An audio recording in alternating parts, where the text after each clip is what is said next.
Reading from Bhagavad Gita 15.6.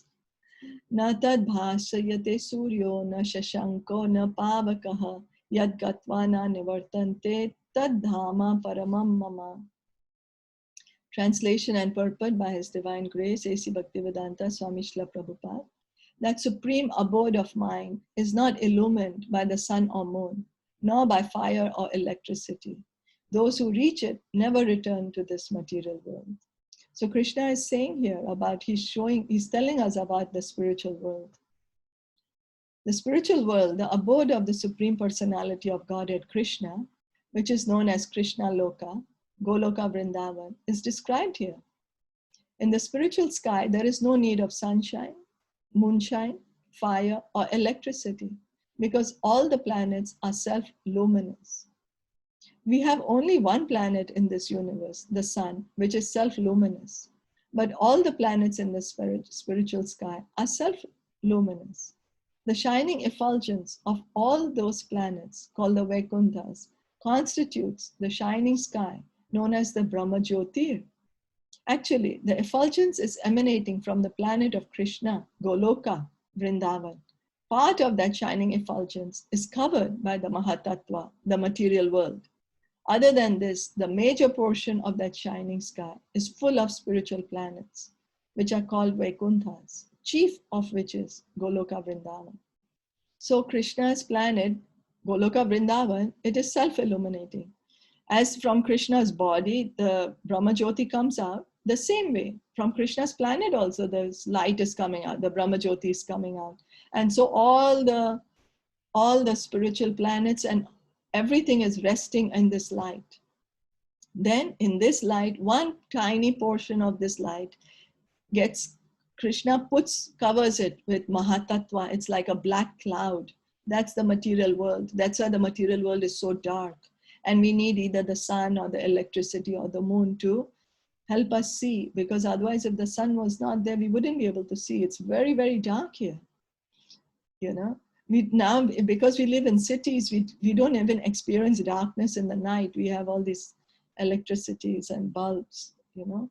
But otherwise, if you go pitch black, deep into the forest where there's no light in the middle of the night, it's very dark to experience a certain darkness. So anyway, this small portion is Mahatattva. This is also resting in the Brahma Jyoti. Everything is resting in the Brahma Jyoti. There is nothing that is not resting in the Brahma Jyoti. So, but this is just a tiny portion, this material world. The major portion is the Vaikuntha Lokas, the spiritual world. And the highest planet in this spiritual world is called Goloka Vrindavan, the topmost planet, where Krishna stays in his personal form as Sri Krishna, as Shyam Sundar, as Brajendra Nandan, with the Brajvasis, where he stays with Nanda and Yashoda. That planet is called Goloka Vrindavan. As long as a living entity is in this dark material world, he is in conditional life. But as soon as he reaches the spiritual sky, by cutting through the false perverted tree of this material world, he becomes liberated. Then there is no chance of his coming back here.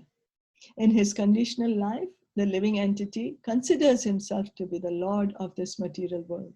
But in his liberated state, he enters into the spiritual kingdom and becomes an associate of the Supreme Lord. There he enjoys eternal bliss, eternal life, and full knowledge. So it's our choice. Do we still want to continue to live in this material world, which is a false, perverted tree? It's a false, perverted reflection of the spiritual sky. Why is it said false? It's because it's temporary. It's temporary. The material world is true. The material world is not false, but we thinking that we belong to this material world, that idea is false. The idea that I'm this body, that idea is false. We are very much here in the material world right now, because some people say, oh, we are just imagining this material world is an imagination. No, the material world is not an imagination. It very much exists.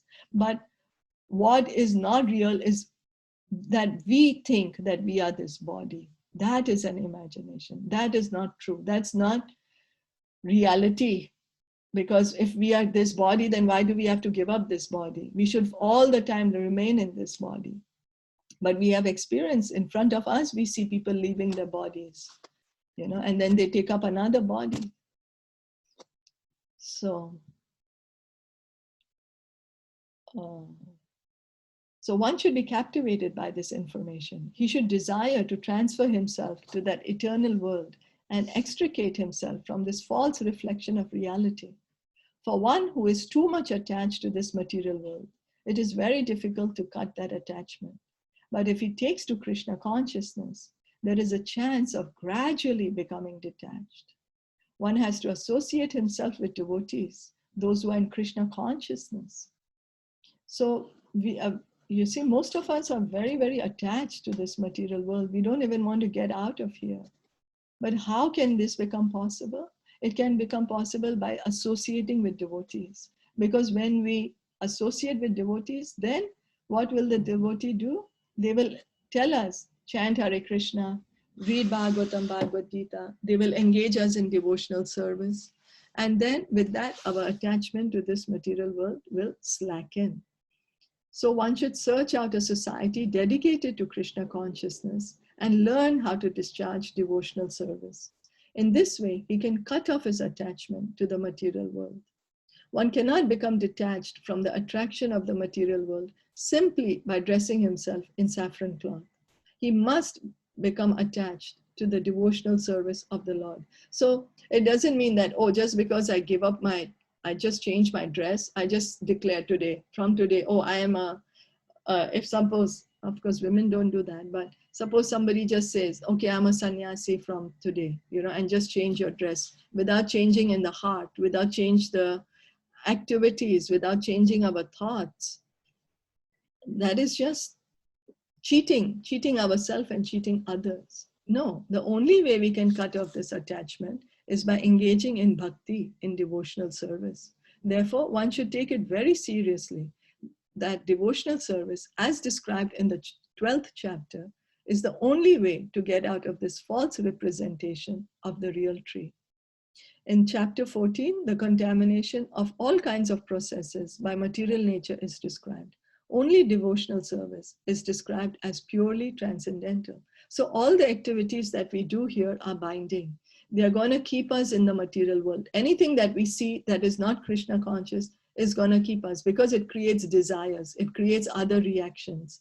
Anything that we hear, anything that we eat, we speak, it's all creating more and more bodies for us. So we should try to associate with devotees. With the eyes, see the form of the Lord, see everybody, every living entity as part of Krishna, see everybody as pure spirit souls. Then hear Krishna Katha, hear the kirtan of the Lord, hear and chant the holy name of the Lord, taste Krishna Prasad, bow down before the deity, worship the deity. All these things will help us to be situated back and in our true platform as the soul.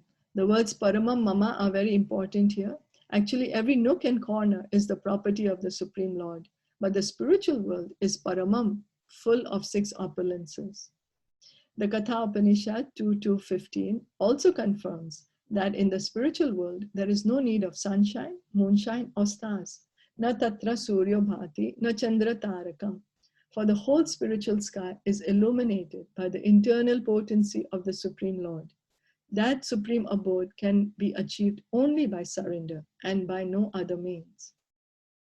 So once we surrender to the Supreme Lord, we can enter into the spiritual kingdom where we can enjoy life with the Supreme Lord, with eternal bliss, eternal life, and full of knowledge. Once we go back to the spiritual world, we don't have any anxiety, no fear, no tension, no frustration, no depression, no disease. We are only happy, truly happy, and peaceful, full of peace, full of happiness. And Krishna says, just come there, just surrender unto me. By chanting the Hare Krishna mantra, we can reach there. Hear from Bhagavad Gita and Bhagavatam, we can reach there. Associate with the devotees, we can reach there. Any questions or comments?